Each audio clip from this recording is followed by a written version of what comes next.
السلام عليكم البنات، نتمنى تكونوا بألف صحة وعافية. مبروك عليكم هاد العواشر. اليوم وانا كنوجد الفطور غادي نحكي لكم علاش كنت غايبه هاد الفتره كامله، وعلاش ما صورتش، وعلاش ما رغم ان يلاه البدايه ديال القناه ديالي علاش اختفيت فجاه.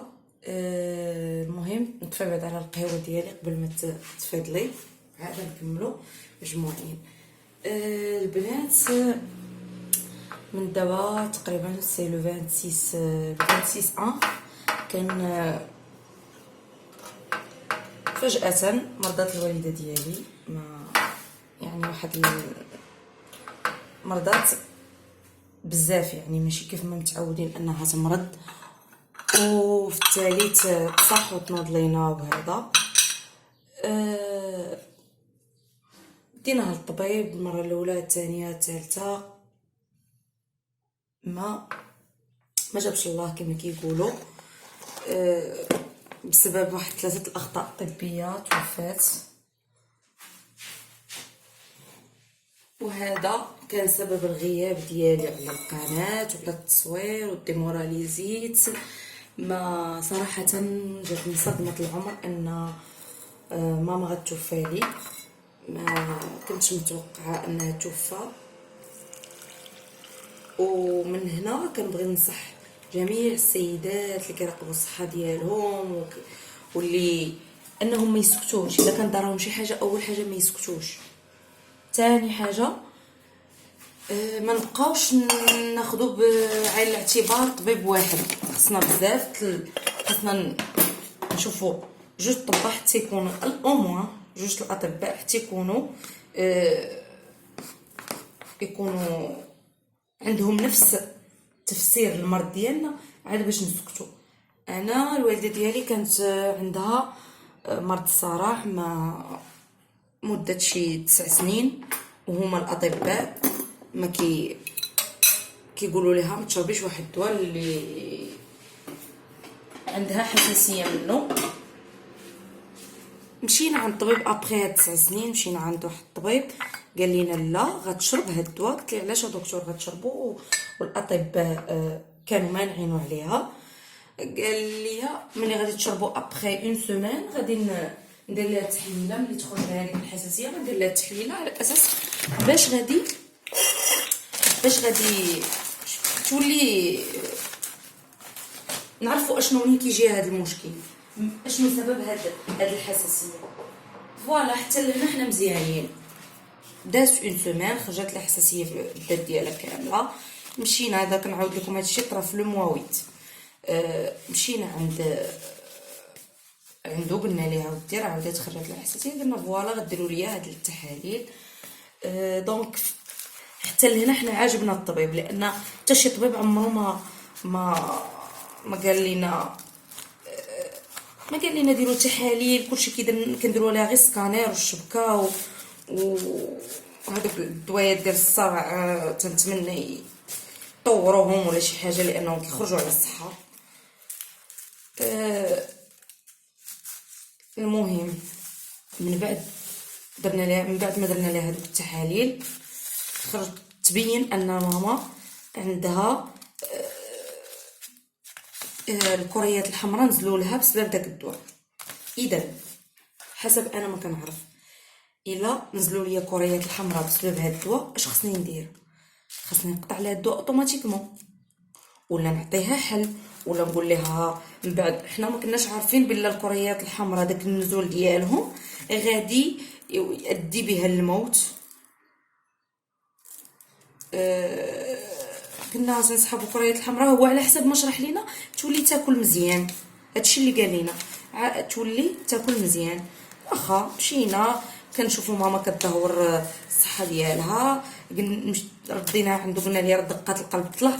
هادشي اللي كنقول لكم انا ما عرفتو حتى ماما طاحت، ديال ان هادو اعراض هاد دقات القلب، هادو اعراض اللي خاص اوتوماتيكمون الطبيب يحيد ليها الكينه، ما تبقاش تاخذها.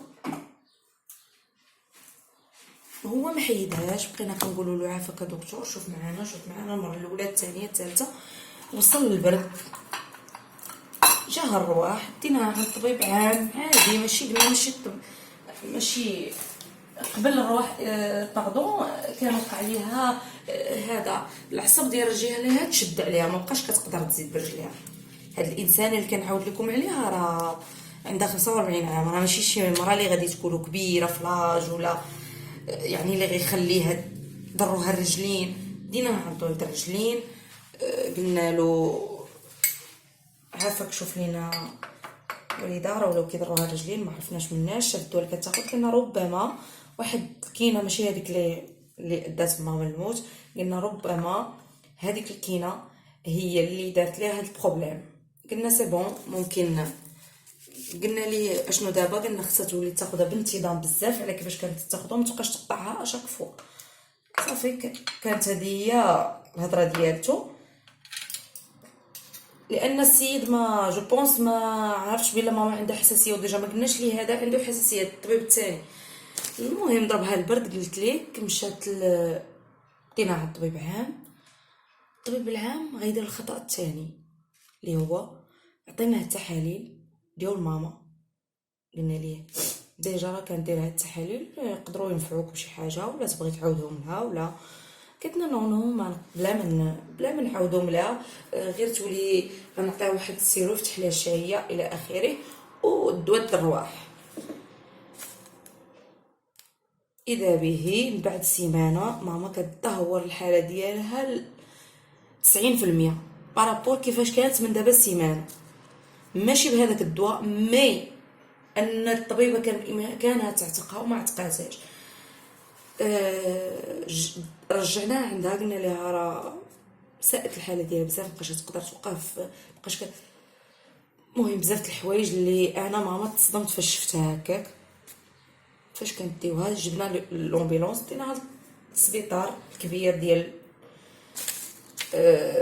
مدينه اكس، ما بغيتش نذكرو باش ما ندخلش في التفاصيل. ديناها التابع المدينه اللي تابعه لنا حنا، الجهه اللي تابعه لنا، ديناها قالت لنا اورجون ما يمكنش يدير لكم حتى شي كلينيك.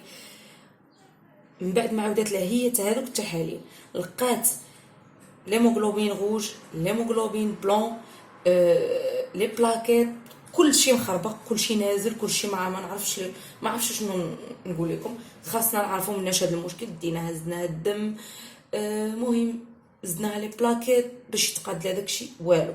طلبوا لينا من بعد ما داروا لها داكشي، قالنا الا ما تحسناتش الحاله من بعد توجور خاصكم ديروا لها واحد تحليلات العظم. درنا ليها تحليلات العظم، خرجت ما مزياناش في البلاصه. حيدت لها الطبيبه اوتوماتيكمون، حيدت لها الكينه اللي كان عندها منها حساسيه، اللي وصلت ماما لهاد الحاله في مده 4 شهور صيفطاتها بحالها. المهم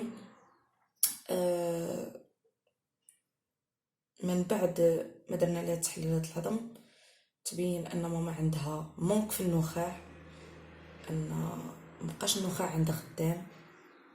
الطبيبه كانت غتكتب لنا رابور بان السيده راه السبب ديالها هي ديك الكينه.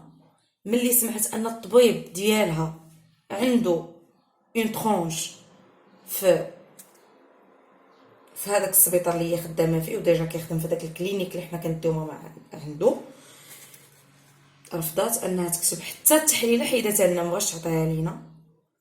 المهم هزيناها لكازا، جبناها لكازا، حتى شي واحد ما شاف فينا، حتى شي واحد ما استقبلنا. حقا هاد البيلون خصو يتقطع، خصكم تقادوا لنا بيلون جديد. والسيده في خطر، ما كتوقفش، ما كتنوضش، حتى بزاف الحوايج. يعني ما فهمتش انا واش هاد الناس كيديروا هادشي قانونيا فري، ولا هما ما كيتسوقوش، ما بقاتش عندهم الكبده ديال بنادم كيشوفوا فيه كيتقطع. جبناها لابن رشد، كيقولوا لنا حقا ديروا ليها لي بلاكيت بالنهار وغديوها بالليل. غديو السيده ما قادراش تنوض، خلاونا اون جورني تقريبا، اون نوي باردون، خلاونا في لورجونس ديال ابن رشد ديال وحده النخاع. زعما تعاطفوا معنا حيت حنا جينا بعاد الى اخره. في التالي النهار التالي قالوا لنا لا غتمشيو بحالكم غديوها، ما غاديش تبقى السيده هنا، تبقاو ديوها تجيبوها بالنهار في المستشفى النهار وتردوها بالليل. قلنا ما كاين باس، جبناها ولينا رجعنا. ولينا بغينا نرجعوا يوم السبت، كان يوم السبت هذاك اللي بغينا نرجعوا فيه. لي زومبيلونس كنعيطوا ليهم حتى شي وحده ما استجابت، حتى وحده ما كيقولنا حنا جايين. كنهبطوها من الكطريام وكنوليو نطلعوها. مهم يعني ما كايناش مسؤوليه في هاد الناس، ولا ما عندهمش حس ديال انسانيه، ولا ما جو سي با. انا هاد الناس كيفاش كيتعاملوا، كيفاش كيعيشوا حياتهم، كيفاش كيجيهم النعاس. ديناها يوم السبت. ديجا انا لو فوندردي كنت خدامه فاش ما بغاوش يجيو لي زومبيلونس، اضطريت انني نتسنى حتى السبت بالمعارف والمداخل عاد باش جاتنا امبيلونس. دينا ماما هذا، لان لي طاكسي وهذا ما كيبغيوش يهزوها، كيقول لك الحاله ديالها متدهوره ما نقدروش نهزوها، ما كتوقف ما نقدروش نهزوها. ديناها كانت ما ديك الساعه بحال بغات تغيب، كتغيب وكتفيق، واحد شويه وكتغيب وكتفيق. ملي جينا فين نوصلوها دخلات ماما في غيبوبه مده 3 ايام. ابخي داموا الامانه امانته، حتى شي واحد ما عادي عندهم. خرجوا عندنا بكل البروده كيقولوا لنا راه توفات السيده. وانتم فين كنتو؟ وباش غادي تهضر شكون غادي يشوف فيك، شكون غادي ما عرفتش انايا. مهم اونتوليكا كنصحكم شي حوايج اللي انا تقريبا ما درتش بيهم، بغيت الناس يديروا بيهم، اللي هي يركزوا على التحاليل، وإلا مشاو عند الطبيب كان عندهم شي مشكل يعاودوا يمشيو عند طبيب اخر يتاكدوا، حتى ياكد لهم داك الطبيب. وإلا داروا شي تحاليل وجلسوا عند الطبيب يقولوا لا شرح لينا شنو هما هاد الكريات الحمراء، شرح لينا شنو هو فقر الدم الحاد، شرح لينا اشنو هما العواقب ديالو. اللي هما كيسحبونا قارين الطب، ما كيشرحوش لك، كيقولوا لك شنو كاين شنو كاين شنو كاين. دونك صافي هادشي اللي عندهم. المهم ماما توفات لي، الصراحه جاتني صدمه، ازمه نفسيه، بزاف الحوايج وقعوا لي في حياتي ما تبدلوا لي، ما نقدرش نعبر لكم على مخا بالهضره. المهم هاد المنبر كنقول لكم تعاون معاها بالرحمه. ومن بعد دابا شهر و10 ايام تقريبا باش توفات. لو 11 دو توفات، وي لو 11 دو. دونك صراحه ما عرفتش اش نقول لكم. كنتمنى تعاونوا معها بالرحمه، ونتمنى نتوما ما ديروش بزاف الاغلاط وما تهاونوش بالصحه ديالكم، وتنتمنى لكم نهار طيب. الله يعاونكم.